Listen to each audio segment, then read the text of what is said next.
सूर्य ग्रहण का वक्त करीब आ गया। हमारे साथ बात करने के लिए मौजूद है अरविंद परांज पे। सर, आपसे जानना चाहूंगा मैं, जिस तरह से सूर्य ग्रहण आ रहा है, इस सूर्य ग्रहण की अहमियत क्या है, इस बारे में बताइए। किस तरह का होगा, क्या स्वरूप होगा, ये भी बताइए।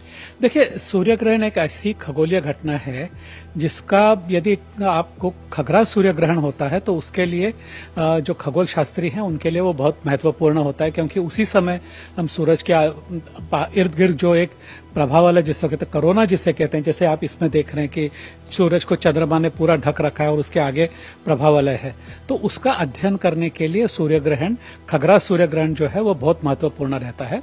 पर यदि हम और तरीकों से देखें तो उसका कोई ज्यादा मायने नहीं रहता, क्योंकि ये एक बहुत ही स्वाभाविक सी घटना है कि प्राकृतिक घटना है जिसमें सूर्य, चंद्रमा और पृथ्वी ये एक तीनों एक लाइन में आते हैं।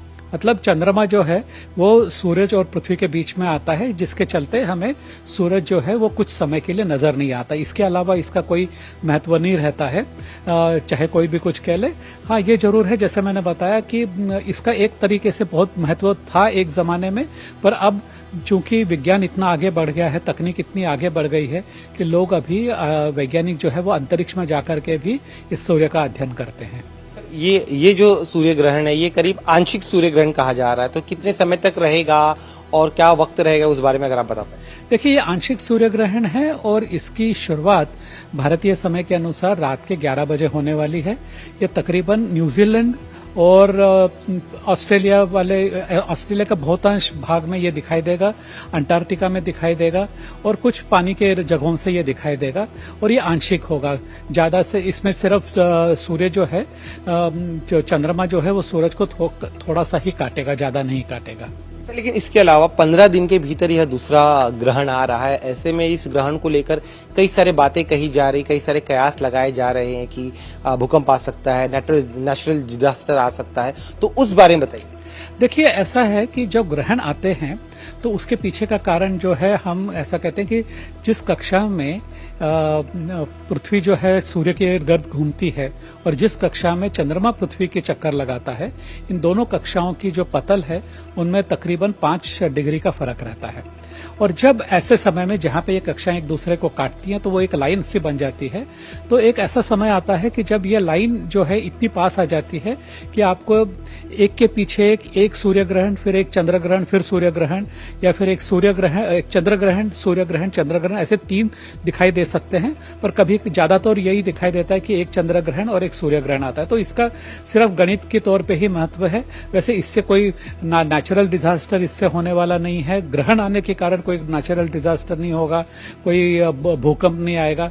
वैसे यदि आप भूकंप का डेटा देखें तो पूरे विश्व में हर दिन कई सारे भूकंप होते रहते हैं, छोटे मोटे भूकंप की रजिस्ट्री होती रहती है।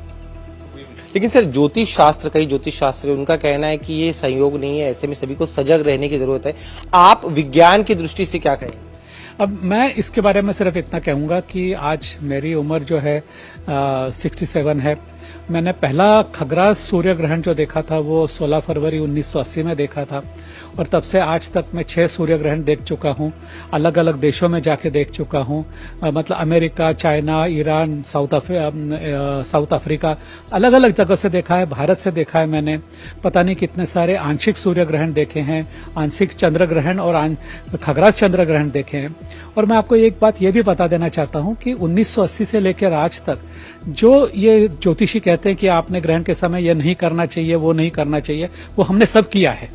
मतलब खाया भी है, पिया भी है, खेले भी हैं। तो ऐसा कुछ नहीं है कि जो हमने किया नहीं है। हम सूर्य ग्रहण के जो छाया में हम बैठे हैं, हमने प्रयोग भी किया है।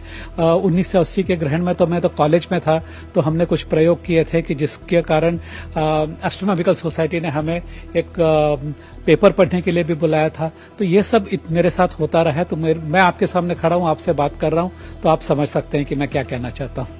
में सर, आपकी बात स्वाभाविक है, लेकिन जिस तरह की बातें, चूंकि सोशल मीडिया का दौर है, संचार बहुत जल्दी से हो जाता है, अच्छी बातें देरी से पहुंचती है, नेगेटिव बातें बहुत जल्दी तेजी से पहुंच जाती है। तो ऐसे में जो जेनजी है, जो युवा है, उन युवाओं को आप क्या कहें, किस तरह का दृष्टिकोण रखें? क्योंकि ज्योतिष शास्त्र का भी अपने आप में एक महत्व है, खगोल शास्त्र का भी अपने आप में महत्व है। किसे सही माना जाए? देखिए, फल ज्योतिष वालों का जो बात आप लोग कर रहे हैं, हम लोग करते हैं, देखो वो हर एक की मान्यता है। और यदि आपने मान्यता बना ली है कि मुझे ये ऐसा ही होने वाला है, तो उसके लिए हम कुछ नहीं कह सकते। पर जब आप युवा पीढ़ी की बात कर रहे हैं, जेनजी की बात कर रहे हैं, तो आज ये बच्चे जो हैं वो बहुत सजग हो चुके हैं, इंटरनेट पे बहुत पढ़ते हैं, तो उनके लिए ये इतनी महत्वपूर्ण बात नहीं रहती। मैं तो ये भी कहूंगा कि जो विज्ञान के शिक्षक हैं, तो ये इन्हें बताएं कि ये एक बिल्कुल स्वाभाविक सी नैसर्गिक घटना है कि जो आपको होने जा रही है। इसके बारे में थोड़ा विज्ञान पढ़ें, बच्चों को विज्ञान समझाएं कि किस तरीके से यह ग्रहण होता है।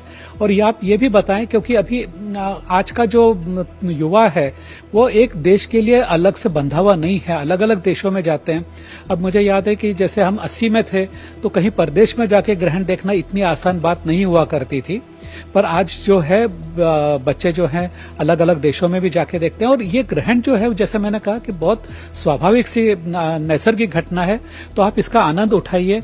कि जैसे अभी हमने 15 दिन पहले चंद्र ग्रहण की बात की थी, तो चंद्र ग्रहण में आपको चंद्रमा जो है लाल रंग का नजर आया था, वो क्यों आया, तो इसके बारे में विज्ञान क्या कहता है, इसको जानने की कोशिश कीजिए। और यदि आपको लगता है कि आपको प्रयोग करना ही है, तो आप करके भी देखिए। कि जैसे जो ज्योतिष कहते हैं कि ये मत कीजिए, तो आप करके देखिए आपको क्या फर्क महसूस होता है, या आप न करने से क्या फर्क महसूस होता है, तो वो आपके ऊपर डिपेंड करता है। पर मुझे वास्तव में ऐसा लगता है कि आज का युवा इस बारे में ज्यादा मान्यता नहीं रखता। हमसे बात करने के लिए। तो सुना आपने कि जैसे कि सर ने कहा कि युवाओं पर है वो पढ़े, वैज्ञानिक दृष्टिकोण रखे, क्योंकि ये जो ग्रहण है ये एक विज्ञान की दृष्टि से ही देखा जाना चाहिए।